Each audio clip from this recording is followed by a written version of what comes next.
ছোট্ট নরম তুলতুলে শরীরটাতে একটা সূচ ফুটবে, ভাবতেই গাটা শিউরে ওঠে। আর তা যদি হয় প্রথম বাবু, তাহলে তো আর কথাই নেই। বারবার মনে হয় ওর কষ্টটা যদি আমি নিয়ে নিতে পারতাম। শিশুর জন্মের পর থেকে তার সুস্থতা, নিরাপত্তা ও ভবিষ্যৎ সুরক্ষিত রাখার সবচেয়ে গুরুত্বপূর্ণ ধাপ হলো সঠিক সময়ে টিকাগুলো দেয়া। টিকা শিশুকে মারাত্মক সংক্রামক রোগ থেকে রক্ষা করে।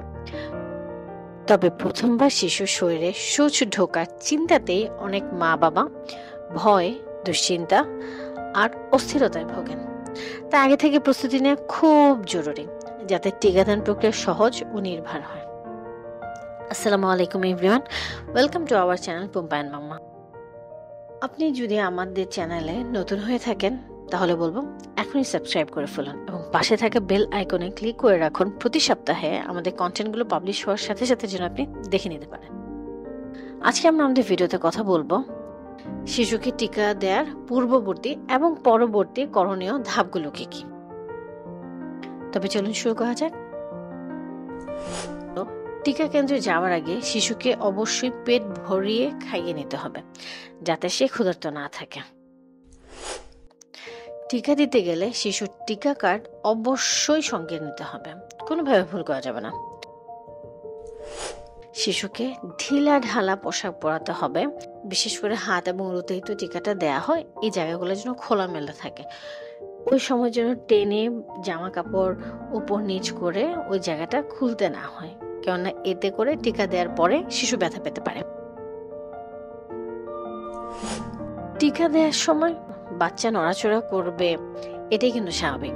তাই যখন টিকা দেওয়া হবে তখন বাচ্চাকে শক্ত করে বুকের সাথে ধরে রাখতে হবে, কেননা সূচের বাড়তি আঘাত লাগার কারণে কিন্তু ইনফেকশনের ঝুঁকি থাকে।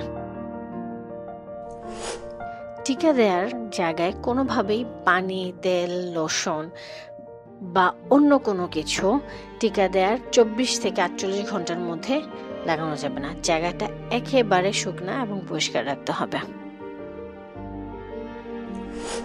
যখন টিকা দেওয়া হবে তখন শিশুর মনোযোগ অন্যদিকে নেয়ার জন্য শিশুকে কোনো রঙিন খেলনা বা অন্য কিছু দিয়ে তার মনোযোগ সরাতে পারেন। টিকা দেওয়ার পর প্রয়োজনে সারাদিন ডায়াপারে রাখুন, যেন ভুলেও শিশু প্রস্রাব বা পটি ক্লিন করার সময় কোনো কিছু টিকা দেওয়ার স্থানে লেগে না যায়। পটি করলে শিশুকে প্রয়োজনে ওয়েট টিস্যু অথবা ভেজা কাপড় দিয়ে আলতোভাবে পরিষ্কার করে আবার ডায়াপার পরিয়ে দিন। শিশুকে টিকা দেওয়ার পর নড়লেই কিন্তু সে ব্যথা পাবে, তাই টিকা দেওয়ার পর প্রথমেই খেয়াল রাখতে হবে একজনকে তাকে কোলে নিয়ে বা যদি সে শুয়েও থাকে তাকে ধরে শুয়ে রাখতে হবে, কেননা ব্যথা করবে, অস্বস্তি লাগবে, সে তো আর বুঝে না, সে হাত পা নাড়াবে এবং এতে ফলে কি হবে, তার ব্যথাটা আরো বেড়ে যাবে। যেসব মারা এক্সক্লুসিভলি বাচ্চাকে ব্রেস্ট ফিডিং করান তাদের জন্য আমার পরামর্শ হচ্ছে শিশুকে টিকা দেওয়ার আগে কিছু দুধ, বুকের দুধ পাম্প করে নেবেন, পাম্প করে রাখবেন। টিকা দেওয়ার পরে শুধু গরম করে করে খাওয়াবেন, কেননা বারবার এপাশ ওপাশ করতে গেলে বা নাড়াচাড়া করতে গেলে মায়েরও কষ্ট, বাচ্চাও ব্যথায় কান্নাকাটি করবে। টিকা দেওয়ার পরে কিন্তু শিশুর ব্যথা বা জ্বর হতেই পারে, এক্ষেত্রে ভয় পেলে চলবে না। আবার অনেক সময় টিকা দেওয়ার জায়গাটাতে লাল ফোলা ভাব হতে পারে, এটা 2-3 দিন থাকে। এক্ষেত্রে ভয় না পেয়ে ধৈর্য ধরতে হবে এবং প্রয়োজনে চিকিৎসকের সাথে কথা বলে নিতে হবে। সর্বোপরি সবচেয়ে গুরুত্বপূর্ণ পয়েন্ট যেটা আমি বলতে চাই, অনেকেই দেখা যায় শিশুর একটু কাশি থাকলে, একটু সর্দি থাকলে, নাকের পানি পড়লে অথবা পটিটা ঠিকঠাক না হলেও দেখা যায় শিশুকে টিকা দিতে নিয়ে যায়।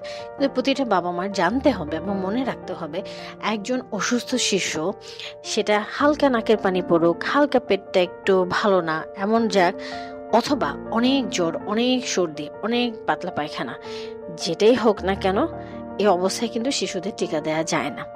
সেক্ষেত্রে সাময়িকভাবে টিকা দেওয়ার সময়টা পিছানো যেতে পারে।